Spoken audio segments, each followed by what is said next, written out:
Hello दोस्तों, नमस्कार। दोस्तों, आज हम बात करेंगे कि जब हम पीएफ के लिए अप्लाई करते हैं क्लेम करने के लिए, तो क्या-क्या रीज़न है जिसके कारण पीएफ एडवांस नहीं निकल पाता या कई बार फुल एंड फाइनल का जो सेटलमेंट है पूरा पीएफ नहीं निकल पाता। तो उस उन सभी कारणों के बारे में बात करेंगे हम और उसकी समाधान के बारे में बात करेंगे।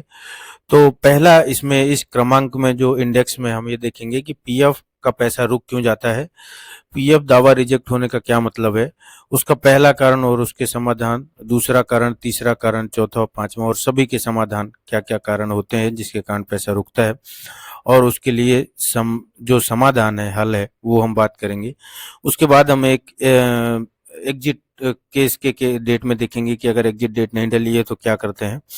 उसके बाद हम एक एक्चुअल केस या वास्तविक केस से हम जांचेंगे या समझेंगे कि किस तरह से क्या-क्या केस होता है और कैसे उसका समाधान निकाला जाए।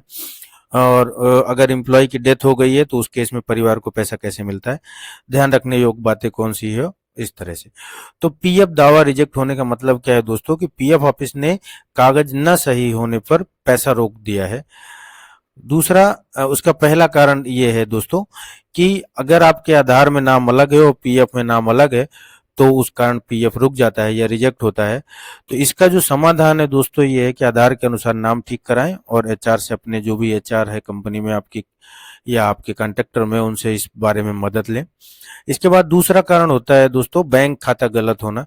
बैंक खाता गलत है या आईएफएससी कोड गलत है उसमें डाला हुआ। इसका समाधान है कि पासबुक या कैंसिल चेक दें, चालू खाता चालू कराएं। तीसरा जो कारण होता है दोस्तों, आधार लिंक नहीं होने की स्थिति में होता है।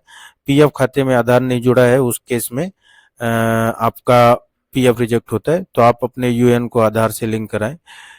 चौथा कारण होता है दोस्तों, केवाईसी नहीं है, मतलब आधार, बैंक या पैन अप्रूव नहीं हुआ है या अधूरी है, तो उस केस में ये आपका ये रिजेक्ट होता है क्लेम।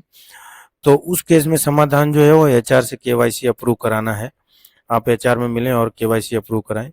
उसके बाद जो पांचवा कारण है दोस्तों, नौकरी छोड़ने में तारीख नहीं डाली होती है या कंपनी ने एग्जिट डेट नहीं डाली है, तो उस केस में आप पुरानी कंपनी से एग्जिट डेट डलवाएं या दोस्तों आप खुद भी एग्जिट डेट डाल सकते हैं। आप हमारे पुराने वीडियो में जाकर चेक करें कि कैसे एग्जिट डेट डाल सकते हैं खुद से हम, तो आपको मिल जाएगा ये आसानी से।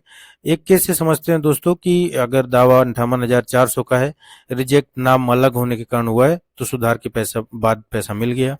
दूसरा केस ये है कि अगर दावा 32,000 का है, बैंक खाता में गलत है, तो रिजेक्ट है एफएससी कोड की वजह से हुआ है, तो सही कराने पर 7 दिन में पैसा मिला। तीसरा, मृत्यु के केस में दोस्तों अगर पीएफ 4,02,500 है और ईडीएलआई 5 लाख रुपए है, तो कागज होने की स्थिति में, पूरा होने की स्थिति में मिल गया। ध्यान रखने योग्य बातें हैं ऐसी हैं दोस्तों कि आपको जो नॉमिनी है, नामांकन जिसको कहते हैं, वो आप जरूर कराएं और अपने परिवार को अपने पीएफ के बारे में, पीएफ नंबर के बारे में, यूएन के बारे में जरूर जानकारी दें। याद रखने जैसी बात इसमें यह है दोस्तों कि आज सही कागज तो कल परिवार सुरक्षित होगा। थैंक यू सो मच दोस्तों। आप ऐसे ही वीडियो पाने के लिए इस चैनल को सब्सक्राइब करें और बने रहें हमारे साथ। Thank you.